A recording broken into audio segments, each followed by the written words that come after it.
What's cracking, everybody? We welcome you into Best Ball Live. James Koh here with you, joined alongside this week by the great Danny Kelly, staff writer for The Ringer, and he's a co-host for the Ringer Fantasy Football Show as well. Go ahead and give him a follow on Twitter, on Instagram, at Danny B. Kelly. Danny, we appreciate you joining the show, man. Absolutely. Thanks so much for having me on. I am stoked because for the folks who don't know, I have been following Danny Kelly for years now, and he's a great follow. Follow him there. And I'm excited to draft a team with Danny, the great Danny Kelly. I am pumped up, my man. Yeah, this is going to be really fun. I was telling you before the show, I'm not a connoisseur of best ball, so this is just going to be like a lot of fun for me. I do play some best ball, but I'm in Washington, so you know how it goes. I got to do the team up thing. So this is going to be really fun. Let's do this. And as you guys can see on my screen, we're going to be entering the puppy, which is kind of like Best Ball Mania. It's like Best Ball Mania Light, you know. First place gets there's 250,000 in prizes, as you guys can see, and first place gets 50,000. It's still a $5 entry. We're really excited about it. This is going to be kind of a fun little thing. It's obviously like a giant pool of players, and we'll see how it goes. We have not entered it quite yet because from what I understand, I haven't played this format either, but from what I understand, these contests do fill up pretty quick. So this is what we're going to do.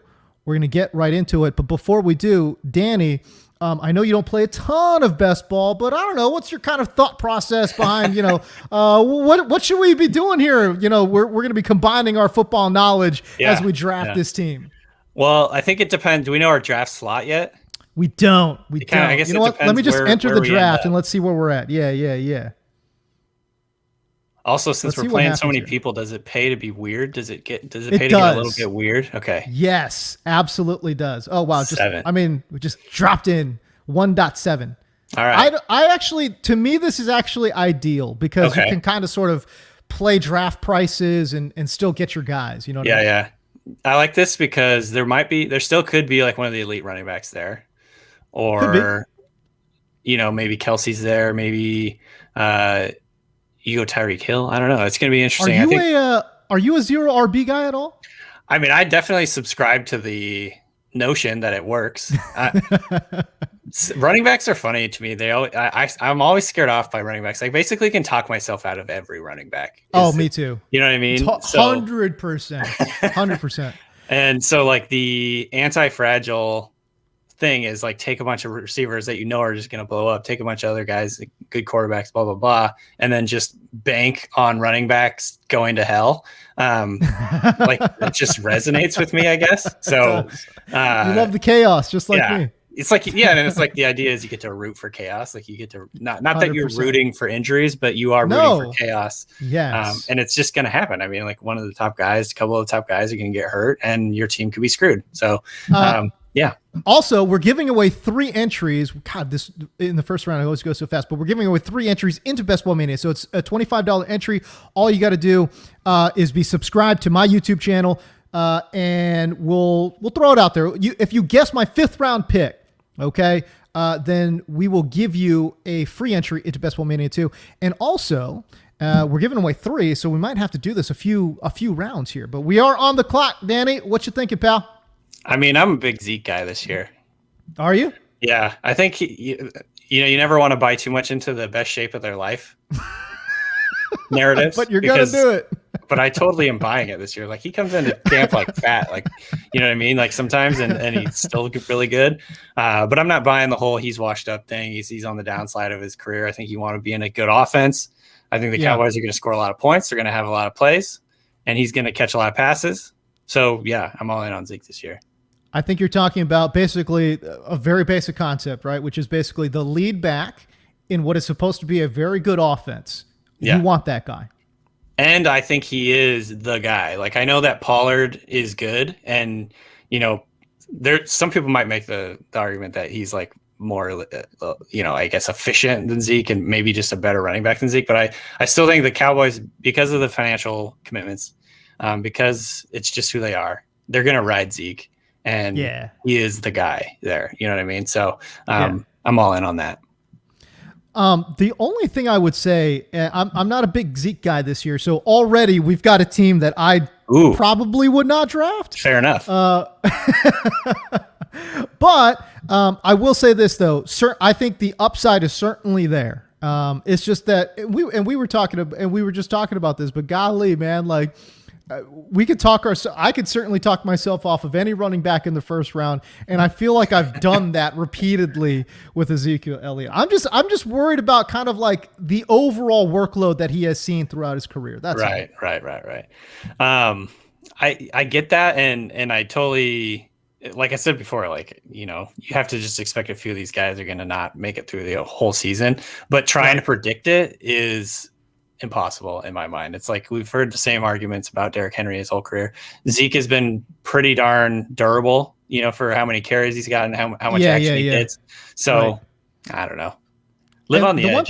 The one thing I love about Zeke too, no matter what, like the dude, for whatever reason, and there's no like metric to like really capture this, but I just feel like, golly, you get him around the end zone, he finds his way in somehow, like he's just one of those elite touchdown makers. And again, I know there's like some limited metrics in regards to that, but just watching him play, man, he just has a nose for the end zone, and you could certainly appreciate that. Yeah, no, I totally agree with that. I use that term all the time, touchdown maker.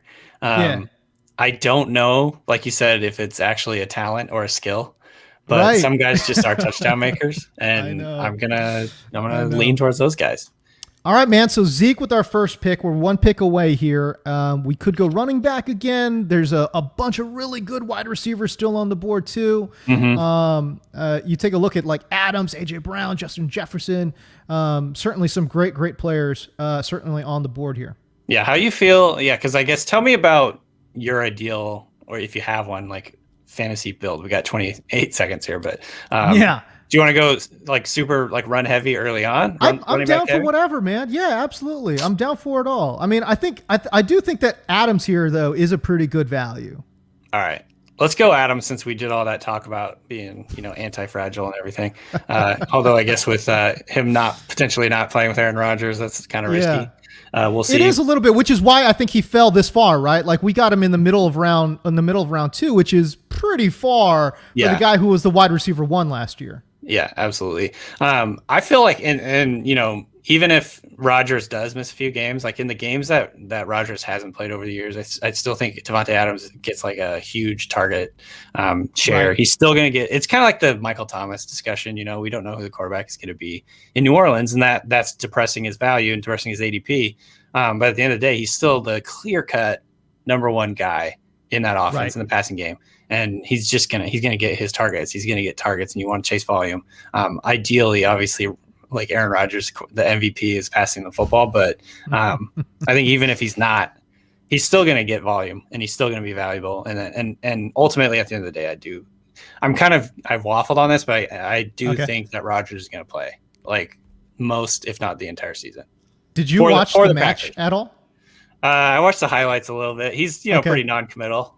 Yeah, he was very evasive about playing for week 1, which is, I don't know, it's like kind of funny, it's like you could read it however you want, but I found that to be very fascinating, the fact that he was super evasive about whether or not he was going to play week 1 against the Saints. I thought it was hilarious because everybody had their psychological reading of his body language, and he's just being non-committal because he doesn't want to paint himself into a corner with anything. He's not saying he's not going to play. Like, obviously he didn't opt out. Well, this is something we heard yesterday.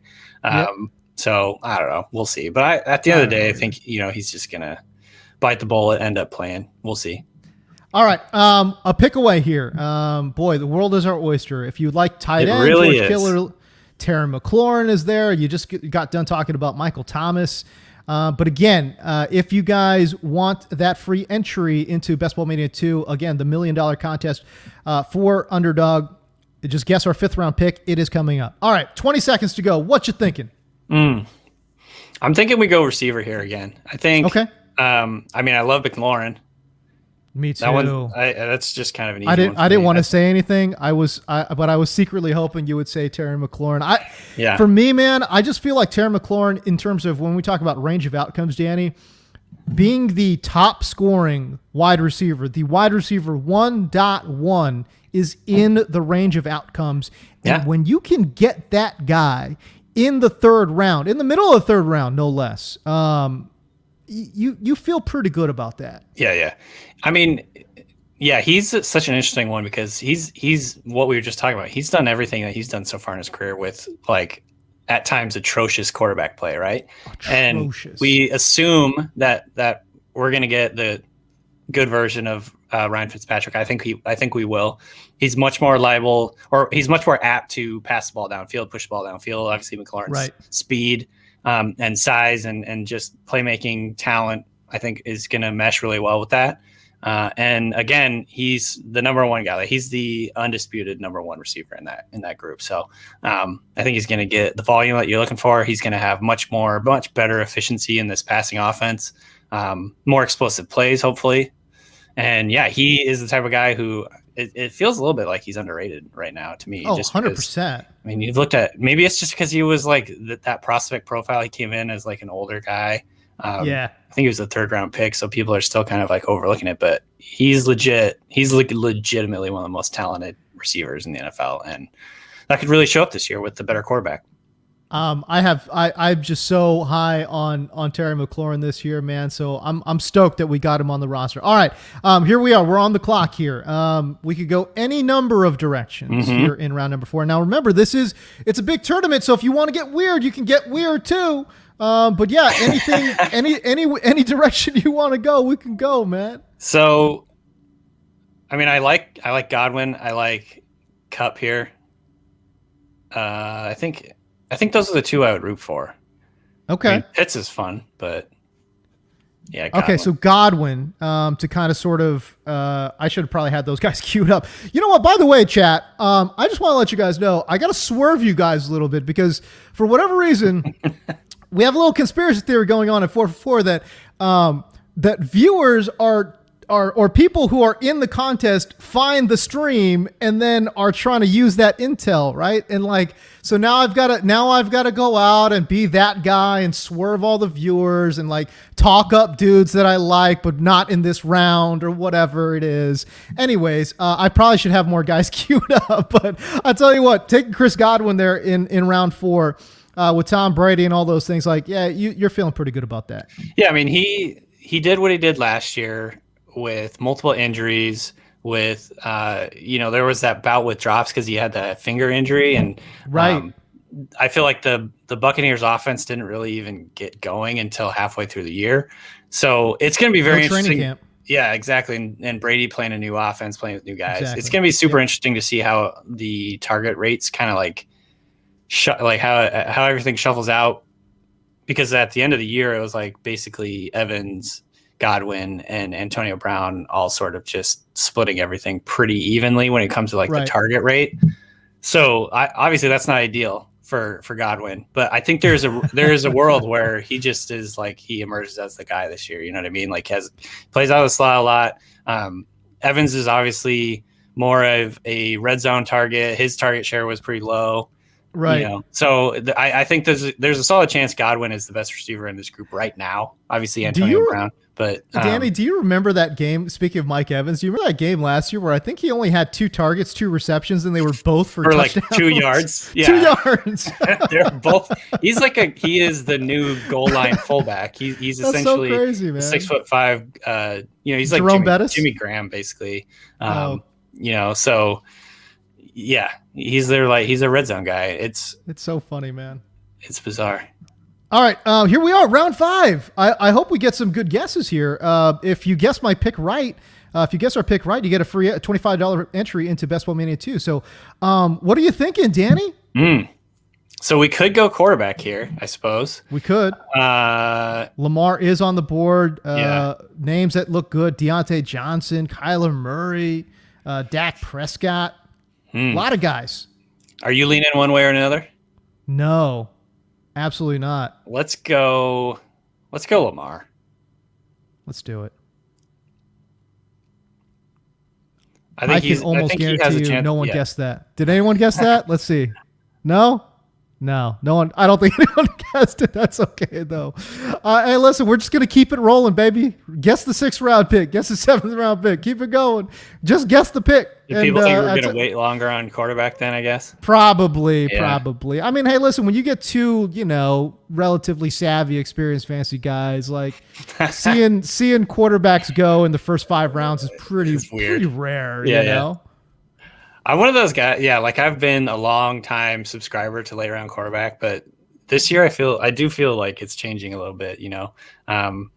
Those guys that can run have just that extra boost on your team, and it is worth like reaching a little bit. Plus, like at that tier, there is some question. Like there's some question marks with the other guys around it. Like you mentioned Deontay Johnson, who I don't fully trust. Like I know he's an elite like route runner. He separates, he gets open, but I still just don't trust that guy.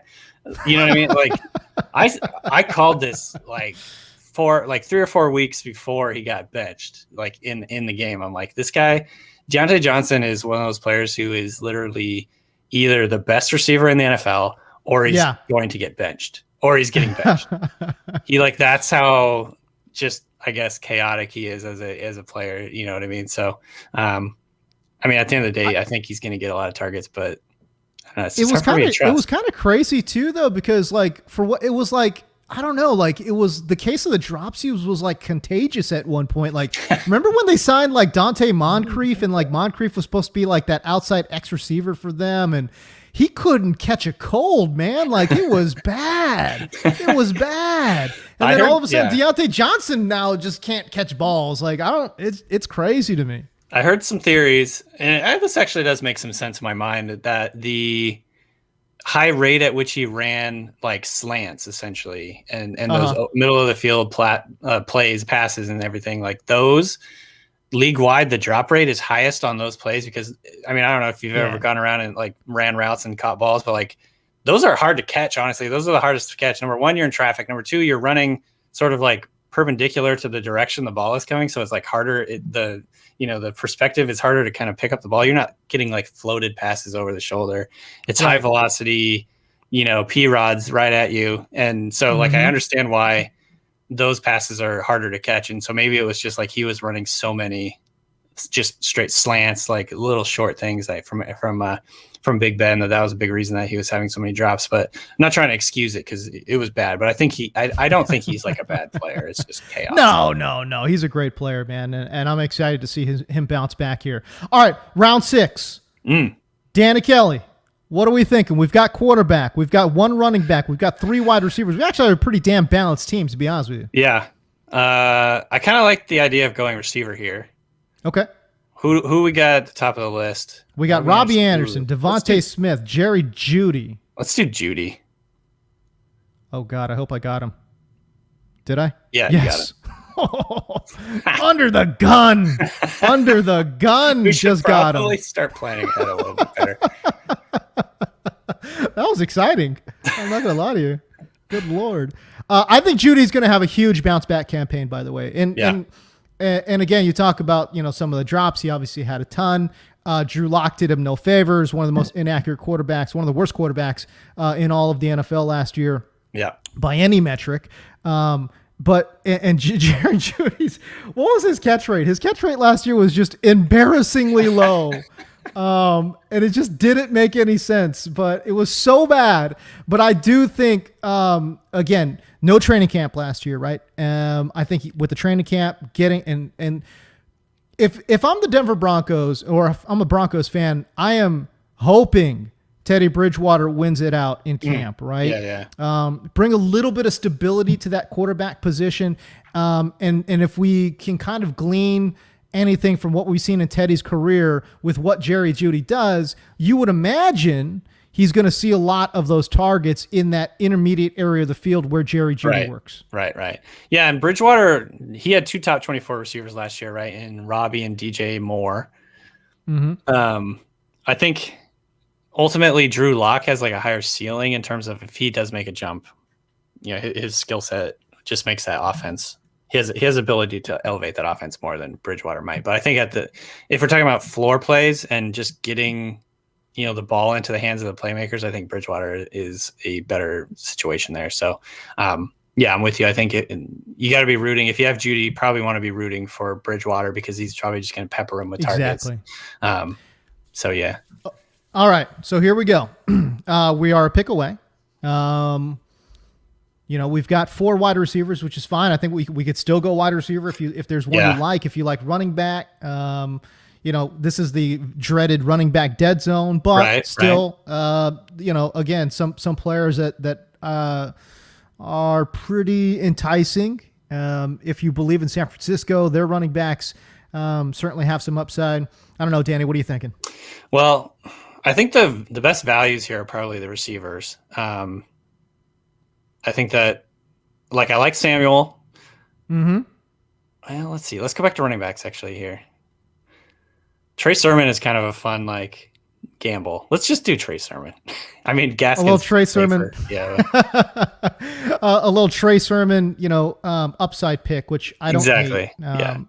Yeah. Gaskins probably much more. He's a safer option. He's going to get more volume, surely, I'm guessing.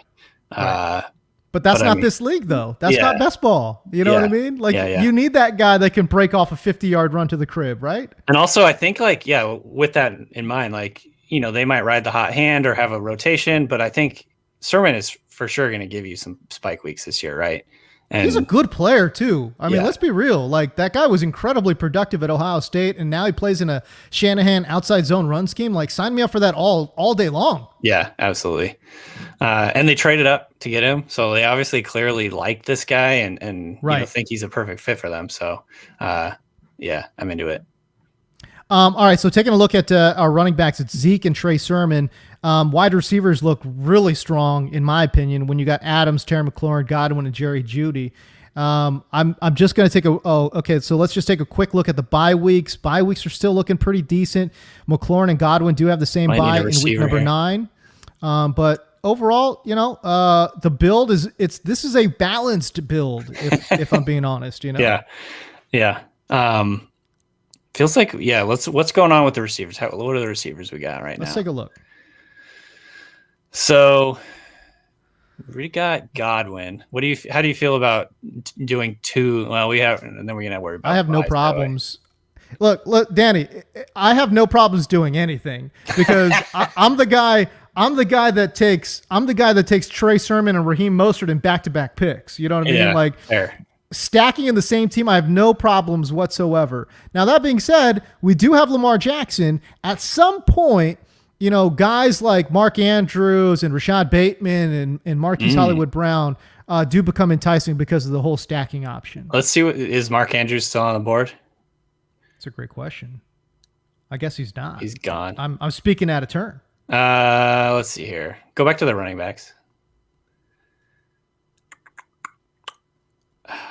We could do the rookie running back thing and grab Michael Carter here.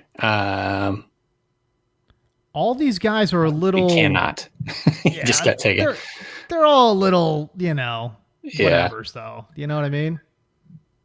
I mean, Antonio Brown is maybe it's silly to get 2 of the Bucs receivers, but not at all. Not at all. I think Antonio Brown's great. And again, when we're talking about just getting spike weeks from guys, tell me Antonio Brown came in off the couch and was still a damn good player. What is this going to look like when he's got, the off season and training camps and stuff to build a little rapport with Tom Brady, who obviously must like the guy. Tom Brady loves Antonio Brown. He let him move into his house. So, I mean, there's that. You know what I mean? So what are we thinking next? That's a great pretty much anything. Question. We really can. As you guys can see, we've taken 1 quarterback, 2 running backs, and 5 wide receivers. With this build, we're probably looking at 1 more quarterback. We're probably looking at about 3 tight ends. The way we're kind of sort of going now. But yeah, in these middle rounds certainly can go any direction. Yeah, I'm thinking. Well, we just take best player available, I guess. We don't have to take any one position. Let's just take a quick look at quarterback. For example, let's say you love Matt's, because keep in mind, by the way, it's still a 12-person league, even in a tournament, because you've got to get this. You've got to come in first or second place out of this 12-team league, and then that's how you advance in round 15. So, again, you still, if you want to flood a position, you certainly can do that. Quarterback is, it's not enticing, but it's something there. Running backs, I don't necessarily know if any of these guys are really speaking to me. I really like Darrell Henderson. Maybe not this early, but I do like him. Right. I'm with you. Who else we got at receiver right now? Receivers, everyone's ranting and raving about Elijah Moore. We know Corey Davis is going to have a role. Can Henry Ruggs kind of sort of, bounce back after an awful campaign in 2020? I'm down to take Elijah Moore. I love that guy. Okay. I like it too. It's one of those things where you're banking on he's a rookie in a offense with a rookie quarterback and a new offensive coordinator, new system. So there's obviously a lot of question marks there, but everything we heard about this guy in training camp or whatever, in OTAs, is that he looks like they got someone special. And these seasoned B reporters who have been around are like, we've never seen anybody like this in the OTAs. I'm like, maybe there's something there. I loved him as a prospect, so maybe that's just confirmation bias. But so I was going to ask you. So when I was kind of sort of watching a lot of Elijah Moore tape, again, he profiles, at least physically and obviously the way he was used, as a slot guy. Yet Jet beat reporters are convinced that he will be the second wide receiver alongside Corey Davis when they go too wide, which quite honestly might be a lot, Danny. So, does this guy have it in his skill set to play that flanker position? Yeah, absolutely. I think he does. The size thing is a concern, I guess. But he's really, really quick off the line. He plays big. He plays bigger than you'd think. Like when I was watching him play, I never really thought, he's smaller, he's slight. He plays big. He plays physical, tenacious, really, really quick twitch, good footwork. Yeah. He actually did remind me of watching Antonio Brown, like the way he gets off the line, the way he attacks the football in the air. We don't ever have to worry about Antonio Brown playing on the outside. Like he's just good. He's just a baller. I kind of think that Elijah Moore is built in that same mold. I'm not saying he's Antonio Brown, but it does sound like they're going to play him at the Z spot or whatever. And that's why they work to get Jamison Crowder back in the mix. Give him a pay cut or whatever, but they kept him and wanted to keep him because I think he's a shocker. That was just a shocker. Yeah. I'm like, you guys could save yourself a ton of money on the cap. Anyways, whatever. We can't be talking about salary cap when we got this best ball draft going on, but here we are. We're on the clock already, Danny. What you thinking? So is it too early, or do you think it's interesting to stack Brady with these Bucs receivers that we got? I was thinking the exact same thing. I love it.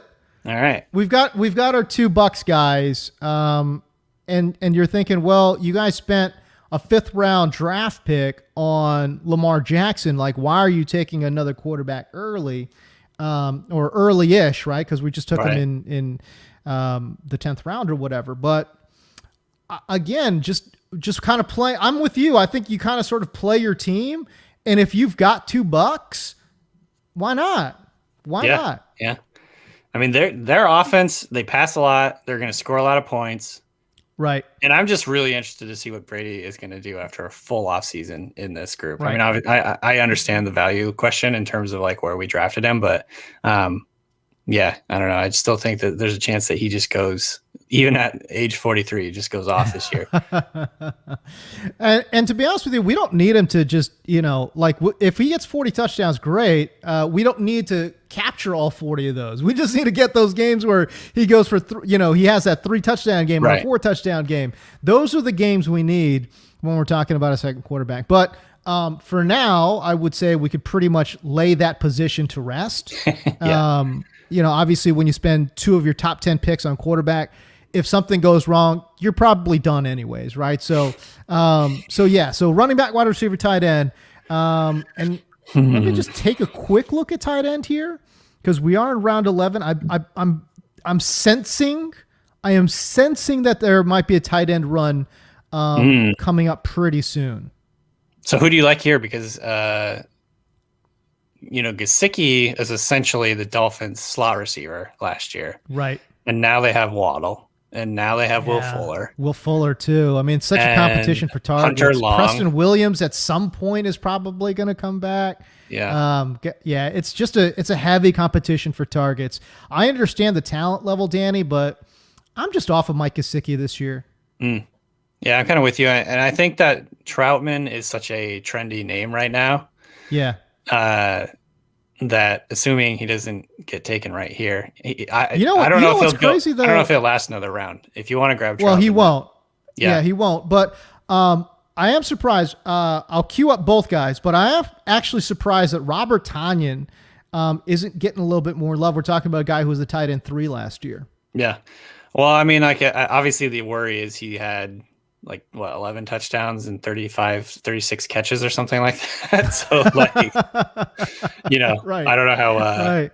Yeah. If that efficiency really can hold up. Right. Yeah. Exactly. So I think that's the big worry. I could be off on how many catches he had, but it was like some ridiculous number. Some crazy. Right. Exactly. So I don't know. We'll see. But okay. So our first tight end, in round 11, don't totally hate it. Adam Troutman. I got to be honest with you, Dan. I haven't drafted Troutman in any drafts yet, so I'm kind of stoked actually that I've got some exposure to Troutman. Yeah, he is. So it's not bad. Second year guy, so obviously that's a risk. But he's in an offense where he could be legit the number 2 guy in that offense behind Thomas and then also Kamara. But then he could be the third option in the passing game. There's just basically a bunch of guys: Traquan Smith, Marcus Callaway. We don't really know who that's going to be. But if Jameis is the starter, he's famously targeted his tight ends pretty heavily over the years.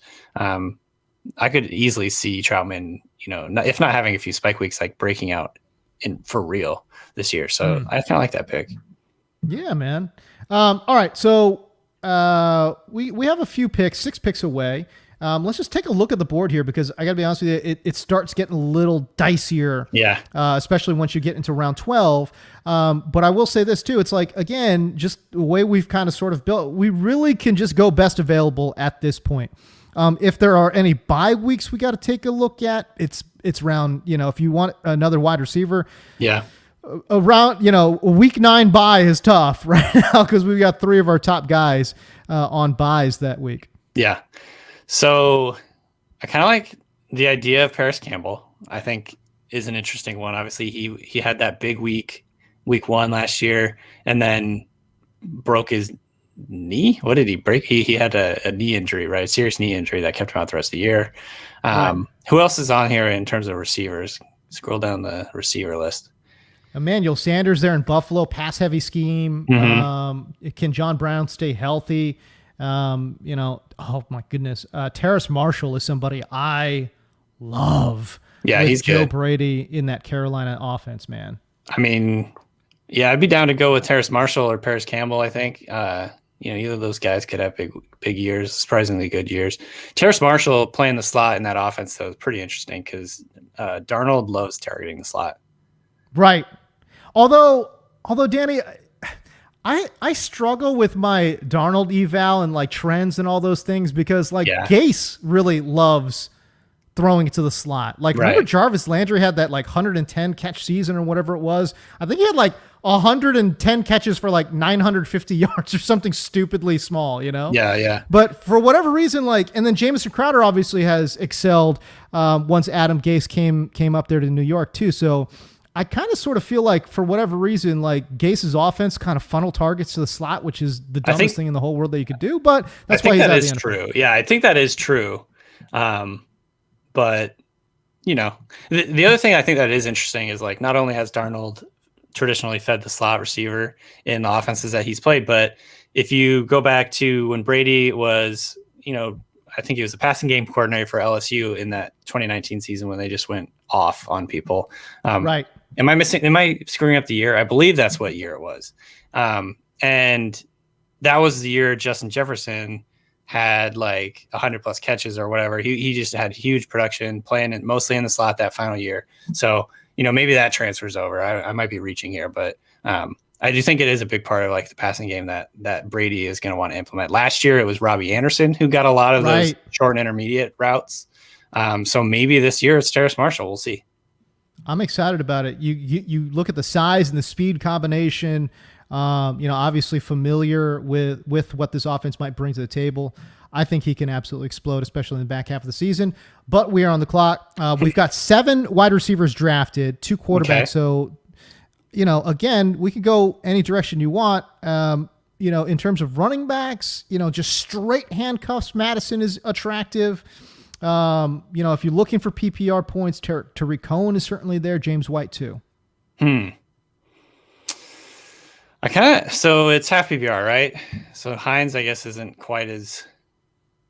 Oh, we got Hines. Well, we got Hines, and whether you like it or not, Danny, we got Hines. I was going to try and talk you into Hines. I think he's going to have a role. I think he's going to have a role in that offense, and obviously, if not Michael Thomas, but Taylor goes down, then it could be huge for him. So I think Hines, to your point, they're going to find ways to manufacture touches for him regardless. I don't care who's their starting running back.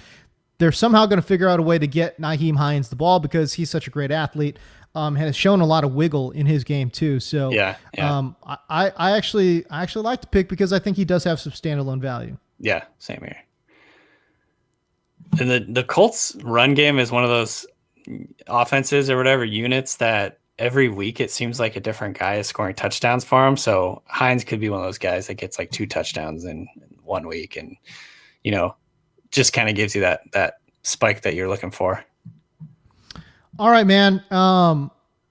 So we've got we could pretty much still go any direction here now that we've got 3 running backs, and especially 2 of them being, one being Ezekiel Elliott and the other one being Trey Sermon. But yeah, we can go any direction, probably other than quarterback, but that's probably where we can go. Yeah. I we still feel light at running back. For sure. 100%. Bernard is an interesting one because I think that, again, we're stacking Bucks. Might as well go for Bernard because it feels like he's going to have that passing game usage, James White role that we are looking for. So he might be an interesting one. And if you look at what the 2 running backs, Fournette, Ronald Jones did last year in the passing game, like those 2 guys were pretty atrocious in that area. God, they were bad. And it feels like Tom Brady, who has had some hand in the personnel moves that they've made over the years. Yeah. So, maybe he was instrumental in bringing in Bernard. We'll see. If Bernard goes here, we can obviously switch. I don't know. So we're good. I kind of like the Bernard one here, though, since we're going running back light here. I do too. And especially again with that, kind of sort of playing our own draft, and it's like for better or worse, we've kind of stacked the Tampa Bay Bucks. And to me, I just think like, listen, if you're going to go in, you know what I mean? So, and that is what we've done here. In on a team that in the realm of possibility could be the best offense in the NFL. Right. Oh, for sure. I think there's a chance this team is one of the top scoring offenses in the NFL. So, the other thing that we haven't really talked about is the Bucks division, right? Like it's more of like a wide open division in terms of like teams are going to score points. You know what I mean? So right. The Bucks will continue to, I think, have to keep up, which is very enticing for me, even despite the fact that they do have a very good defense too. I think the competition, level of competition, the level of offenses that they're going to see in the NFC South will still allow for them to, keep the air in the ball and still throw the ball a lot. Yeah, absolutely agree. And Arians is never going to be, at least he doesn't seem to me like a guy who's ever going to be like, let's just go slow. Let's, be really conservative here. Right. You know what I mean? So, yeah, I like it. I like the Bucks. I think, they're no risk it, no biscuit with Tom Brady and like this skill group. And it's just like, I think they're going to score a ton of points. I like this stat here too. Top 5 projected fantasy playoff schedule. I know. So I like sweet. it. Someone asked about Claypool. I like Claypool a lot this year. I think it's just one of those things where the talent is going to win out. Okay. And I think he's really talented, really, really athletic. He's like elite athlete. They took his role. Basically, Tomlin came out and said he was worried about workload, like the rookie wall or whatever in the second half of the year, because they play longer seasons in the NFL. He was just worried about that. But I really like Claypool. I think he's eventually going to emerge as the guy, the alpha in that offense. I don't know. Obviously there's big question marks about Roethlisberger this year. Well, let's make our pick here, and then I'll finish my thought. Okay. Yeah, who are you thinking? Go Rob. Do you want to? I kind of want to. I have no idea if it makes sense, but let's do it.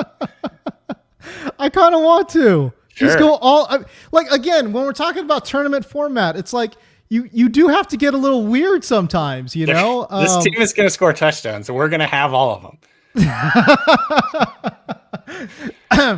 The way we've drafted our team, if I'm being 100% honest with the people watching, I feel bad about the Lamar pick now, because but we didn't know that at the time. That's though. That's fair. We didn't know it at the time. Like when we're building, when you're drafting in the moment, it's like, listen, sometimes you got a plan and you go a little off script, and then all of a sudden you're going down this rabbit hole, which is what happened here. Should have been Evans. It should have been Evans. Their entire receiving core. Oh well. No, but I kind of like it though. I do kind of like that. Again, it's like at the tight end position, Troutman, Rob Gronkowski, different bye weeks. It's great. Like, screw it. Let's do it. This works. So you want to do one more tight end probably before the end? Yeah, at some point. And when you look at what's left, by the way, when you look at what's left on the board, there's really not a lot. OJ Howard, yes. That would be so dumb, but also awesome. I love it, man. I absolutely love it. But no, I mean, you take a look at what's left on the board. There's not a whole lot, you know. We can do last pick, tight end, I guess. What do we got? I was really hoping that like Jared Cook was going to be somewhere around there, but obviously got taken. My instincts were kind of right too. Like there was a big run on tight ends right after we took our guy. Man, down to scraps at receiver here. Yeah.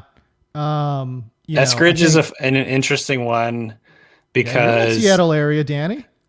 So I don't have necessarily high hopes he'll get volume, but okay. If Lockett or DK Metcalf gets hurt, like he's going to be the number 2 guy in that offense. So I think he is somewhat interesting as sort of like, not that there are handcuff receivers, but I trust the Seahawks offense, and they obviously have a vision for Eskridge. He's the kind of guy who, we're on the clock here. Who do we want to do here? Chuba Hubbard is an interesting one because, that's just straight handcuff, but could be a league winner. I'm gonna panic pick Chuba because I agree with you. Like, you kind of sort of this roster needs a little bit of chaos, just a little bit. And if CMC does get banged up, and come on. He got banged up extensively last year, and we're talking about a position group running back that is very fragile anyways. Chuba was incredibly productive in college. And when we talk about just straight handcuff, I don't know, Danny. I think Chuba, if he walks into that, CMC role, we're talking about a guy that is like, would be widely considered a top 12 running back in fantasy. Yeah. I think at this point, you got to kind of take some swings on guys. And he's kind of one of those, like, he could get you 0 points literally this season, but 100%. And really, that's kind of sort of as just overall football fans, we're kind of sort of hoping that, right? Because that means that CMC has played all 17 games and has been balling out, which would be great. Yeah. Okay. So what are you feeling now in terms of position? How many picks do we have left? Okay, so we're around 17. So I think there's 2 left. Yeah. Yep. 2 picks. We're on the clock. So receiver potentially or tight end. What are we looking at here? Or do you want to go another running back? I could go any direction. Let's see. We got 8 seconds. I kind of like the where was he? Josh Palmer. If he just emerges as like the number 2 guy in that offense. Oh, okay, great. Oh wait, no. Darnold. Sam Darnold. That was a misfire, folks. That was a little too much indecision there. That was a misfire, folks. That was a misfire. But you know what? If we're gonna misfire in the 17th, let it be in the 17th round. So that's fine. People are gonna look at this and be like, "What is the plan here? What is this guy's deal? Why is this guy drafting 3 quarterbacks and they're Lamar Jackson, Tom Brady? Oh well. Oh my goodness, unbelievable. So we got By the one way, pick now. I think in all of this talking, by the way, we've completely missed the boat on all Baltimore players. Like I need to keep a much closer eye on Rashad Bateman, and I completely lost him in my sights. I don't even know. I have no idea where he went, but we obviously lost him pretty badly. Oh well.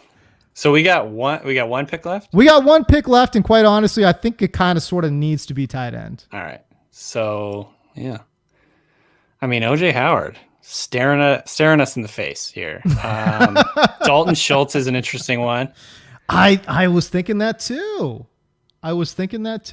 Dalton Schultz. I mean, look, I get it. Blake Jarwin, but what was the severity of Blake Jarwin's injury? Right. Will he be back? There's a lot of negative camp buzz around Chris Herndon, which is not that surprising, to be honest with you. But yeah, there's really it's light. It's slim pickings down here. It is light. Harrison Bryant. Oh, Tebow. Tim Tebow? No, let's not do that. I don't even think he's going to be on an NFL roster, but we'll see. I don't know.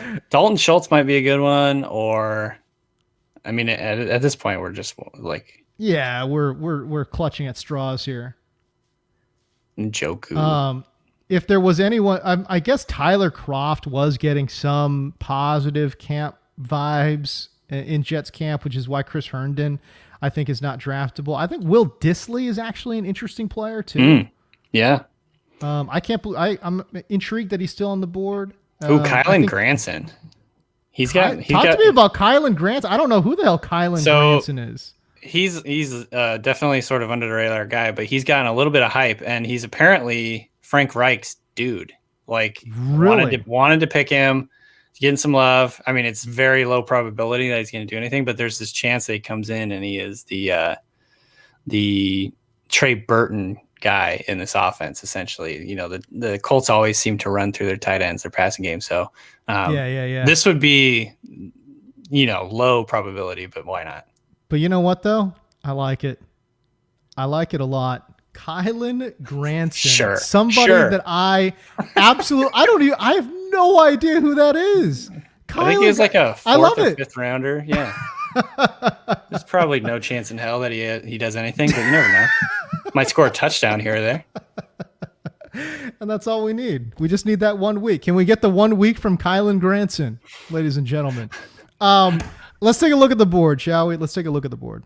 By the way, Danny Kelly, bring in that knowledge, that's what I appreciate, man. Hopefully if Granson plays, I'll be happy this year. If he plays at all. All right, hold on. Let me try to get this screen share up here from the entire draft. Let's see. Is it okay? Hold on now. I think this is it. Let's see if this is it. Yep. We got it. Perfect. All right, let's take a look at the draft. And again, we misfired on a couple of picks. Darnold would probably be my last pick. Darnold, for some reason, even though we took Lamar Jackson in the 5th and Tom Brady in the 10th. Oh, well. We defaulted out to Sam, but that's okay. By the way, come on, man. Don't judge us too harshly, chat, because let's be real. We're just kind of sort of sitting here shooting the shit and chatting anyways. I mean, we're talking about at one point in this draft, we're talking about salary cap implications. I mean, come on, dude, So, anyways, take a look at that draft now, Mr. Kelly, and let me know what you think. Where are we strong? Where did we struggle? Where would you have liked to, maybe zigged instead of zagged? I mean, that's a good question. I think you're absolutely right that the Lamar Jackson pick was probably a mistake. And we're looking at some guys around in this area. Ayuk, Sutton, Galladay, Deontay Johnson, even though I was talking crap about him. Michael Gallup. Any of these guys probably would have been a better pick. But I think we're really strong at receiver, so I'm not too worried about that. Right. I think with Brady and Jackson, we're going to basically get good numbers from our quarterback every week. So that's good. The Buccaneers stack, I think, is really fun. I'm not very confident in our tight end group. No. but that's fine. Yeah. There's I mean, two how or many? three, But how many two teams or can three really say teams. that though? Yeah, I was gonna You say know, like 2 or 3 teams are gonna get good weeks out of their tight ends. right? I like the Nyheim Hines pick actually. I think that's a Me good too. one. I feel like our Yeah. running back group is very boom or bust, but I don't know. I like starting out with Zeke. I think he's going to be Trey solid. Sermon's obviously going to be good. I would think for a few spike weeks. Let's hope he has a Yeah, lot of spike I would weeks think so. in him, which is great. But in the interim, obviously we built our team. The strength of our team is obviously the wide receivers, Devontae Adams, Terry McLaurin, Chris Godwin. Well, actually, I'll just say Devontae Adams, Terry McLaurin, Tampa Bay pass catchers. Yeah. And Jerry Jeudy is certainly in that mix. You and I are simpatico about Elijah Moore. I love Elijah Moore, and the fact that they're talking about kind of moving him to the outside a little bit to play some of that Z. I get more hyped on it. I was screaming to the heavens that can you imagine the internet or football Twitter would have broken down, Danny Kelly, if the Green Bay Packers had used their first round draft pick on Elijah Moore. Oh my gosh. You imagine? There's no better. It would have been perfect. Like, it would have been perfect, and like that's why I was so disappointed. It's like they have a clear need not only for a secondary wide receiver, but specifically someone to be productive in the slot for them. Yeah. They have no one in the slot. Like they're trying to manufacture guys there and it's not working. Like Alan Lazard is not a slot man, it just would have made way too much sense. It would have certainly made Aaron Rodgers happy. So right. I'm not sure like all of these things anyways, whatever. Neither they went corner. They went corner. I do like Amari Rodgers, but he's not in the same stratosphere in my mind as Elijah Moore. Like, I think there's a legit chance Elijah Moore is just going to be a superstar in this league. So, I don't know, maybe that's it would have been too much. That's going too far, but yeah. Football Twitter, certainly Packers Twitter, would have absolutely lost their collective minds if Elijah Moore had fallen to Green Bay Packers, but they didn't do it. They could have kept Aaron Rodgers happier. They didn't do it. So anyways, we're moving on. You're right. The two position groups or the one position group I think we're a little bit lacking probably is the tight end position, but you don't feel ever too bad about that because again, probably 10 of the 12 teams, or I guess 9 of the 12 teams are probably going to be hurting at tight end at some point anyway. So it's all good. Yeah. I kind of like you said, like the collection of talent, pass catching talent, even though it is only half PPR, but still guys like Nyheim Hines, Gio Bernard, Chuba is obviously a straight handcuff, which is fine. I'm going to be rooting for Kylan Granson, which I think is a lot of fun. He's got some hype. Frank Reich's guy. I love it. Yeah. By the way, can you take a quick look? The chat always likes it when we kind of sort of take a look at the other teams. And is there a team that kind of sort of stuck out to you where you say you're scratching your head? Well, they're probably looking at us scratching their heads thinking like, why the hell did they take Lamar Jackson the 5th if they're going to take anyways, whatever. That's fair. Which is fair. Completely fair. But is there a team that you see where you say, well, wow, I'm a little bit surprised they went that direction, and or a team where you're like, yeah, this team knocked it out? So I'm just looking and I'm trying to scan quickly here. The Siege, who had number 1 overall, I think had a good draft. Obviously very running back heavy. So they went McCaffrey, super Harris, heavy. CEH. Right. But I think I like every pick, and I can see their top 10 picks. I really like all these players this year. So Adam Thielen, Josh Allen, Michael Gallup, who I think has a chance to have a big bounce back year. Tyler Boyd going to get peppered in targets. I think Noah Fant could be the next big tight end guy. Like obviously we talk about that every year. Coming right back, Logan Thomas seems like he has a pretty good floor. And then Jalen Reagor, I like that. Can you talk about Reagor? Because there's there's a big contingent that thinks Rager's just a straight up bust. I'm not in that camp, but a lot of folks do think that Reagor could just be a straight up bust. I mean, I think there's a chance, but I do like, and this maybe doesn't say a lot about him. This is sort of maybe damning with faint praise or whatever, but like he fits the role of a number 2 in this offense much better, in my opinion, than as like the guy or the alpha or the number 1. I think Devontae Smith is going to be the guy, the go-to guy, and getting Rager a role where he's like, you know, playing basically he's really good run after the catch. Get him going on like crossing routes where you can outrun guys, get him in space, get him screens, you know, give him a deep shot here and there. I think that fits his skill set. He's an explosive guy. He's compact. He kind of turns into like he's like a Deebo Samuel-esque type player, but I think he's more explosive. And so getting him into a different role where, you know, not that you're going to have to like manufacture touches for him, but like just different styles of touches, I think is actually good for him. So we'll see, but I think I still am bullish on him overall. I mean, he's maybe never end up looking like a good value as a first round pick, but I think he'll be a good player, if that makes sense. By the way, you see our buddy Sal Powell, who's producing the show behind the scenes here, kind of fly this graphic up for you. But man, this is a bargain, folks. Like if you don't have an Underdog account and you open one and deposit $10 into that new account and use that promo code BBL, you get a free 4for4 Pro subscription. That's like $50 worth. And then on top of that, they're going to give you 25 Underdog bucks as well. Right? Like think about that for a second. You know what I mean? Like talk about unbelievable value. So if you know of somebody that is thinking about playing best ball, you know, I don't know, man, like maybe you guys can figure out something, but good Lord, that is an unbelievable value. $10 in a new Underdog account will give you basically $75 worth of value in return, that's pretty nice. That is pretty nice.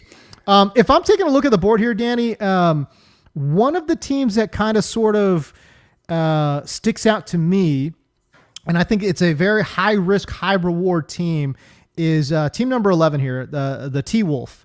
Again, Cam Akers, ton of upside, but also, in my opinion, a ton of downside too. Like, I think McVay has let it be known, you know, since the whole Todd Gurley situation, like they ran him into the ground, right? Like, and he's been on podcasts. Like he talked to my buddy Dan Hellie for his podcast and said, yeah, I like what Shanahan's doing up there. Like I want to run a committee, and he's shown that. He showed that last year. So I just think that Cam Akers, obviously in that system with his athleticism, can obviously explode, as we saw in stretches last year. But then again, I could also see them going with the hot hand approach, and Darrell Henderson getting a ton of love too. So high risk, high reward Cam Akers, Calvin Ridley, we love him. Robert Woods is an interesting player to me because we don't know what that chemistry is going to be like with Matt Stafford. Mm-hmm. I think Robert Woods is also, I'm not saying he's an older player, but will he lose 28, 29? Yeah. But I mean, will he lose some of those snaps to Van Jefferson? I know Van Jefferson did nothing last year, but if I've learned anything from watching Sean McVay, it's basically that rookies don't get play. We saw that with Darrell Henderson a couple years back. We saw that with Van Jefferson this year. Rookies generally just don't really get burned in a Sean McVay offense. I think Van Jefferson, who, by the way, we talk about small sample sizes, but in small sample sizes, Danny, I loved what I saw from Van Jefferson. That kid can play. We've heard McVay talking about him too in this offseason. Like even when they drafted, I think Tutu Atwell, he kept mentioning Van Jefferson. Like we love Van Jefferson. We love Van Jefferson. So I think he's tough for me because it is a crowded, you know, receiver core. Right. They've leaned so hard on Woods and Kupp over the years as like the two, like the 1A, 1B. You know, it's hard to say like whether he's going to do it, but he looked really good at the Senior Bowl. His college career did not give any indication that he would be a good player in the NFL or have like a major role with volume. But he looked really, really good at Senior Bowl. Son of I think NFL receivers coach. So he knows like how to get open. He knows how to run routes, all that stuff. Yeah. So I'm keeping my mind. Tough too. Yeah. And I have probably too many dynasty shares of him because he was always available like third round, sometimes fourth round. People are like really low on him. So I'm really hoping it does pan out. I have medium hopes for him though. I think, like you said, it seems like they're really high on him, but we just haven't really seen what role he's going to play yet, if he's going to have a big role. So I'm holding out hope, but I'm not super optimistic at this point. Yeah, and then when I look at some of the other picks that T Wolf made too, Odell Beckham again. You just talk about variance. I mean, Yeah. it's like, good Lord, we don't know what we're going to get with OBJ. But yeah, it's an interesting team that he has certainly built there. But those are two teams that I think kind of sort of jumped out to me and said, oh yeah, it's an interesting build. And it's probably more interesting to me because he's gone with players that I never draft. For whatever that's reason. always interesting. Yeah. Yeah. It's like, I wonder what the thought process is. I will say this. He did an awesome job stacking though, right? Like he got Matt Stafford in the 9th round to go with Robert Woods, to go with Cam Akers. Where did he go with tight end? Did he go? Well, he went to Mark Andrews. I was trying to figure out if he also went Higbee later. But no, he didn't. He went Ertz late. But yeah, no, that's interesting though. So yeah. Yeah. So any final thoughts, Danny? Where can they find your work? Give them all the promo stuff and let them know. Yeah. So Danny B. Kelly on Twitter. You can check out my podcast, the Ringer Fantasy Football Show. I also occasionally go on to the Ringer NFL Show. The Ringer has a fantasy football draft guide coming out, I believe, next week. So you can check that out. It's in the same format as my NFL draft guide in terms of the interface. It's really, really cool. Had a lot of really fun functionality. Just looks cool. So we'll have write-ups on all the players, the top 200. So yeah, you can check it out at theringer.com. All right. So there you go. Danny B. Kelly joining us this week. Danny, we appreciate your time, man. Absolutely. Thanks for having me on. All right, cool guys. We appreciate you watching Best Ball Live. We'll see you guys next week. New guest, same show. Peace.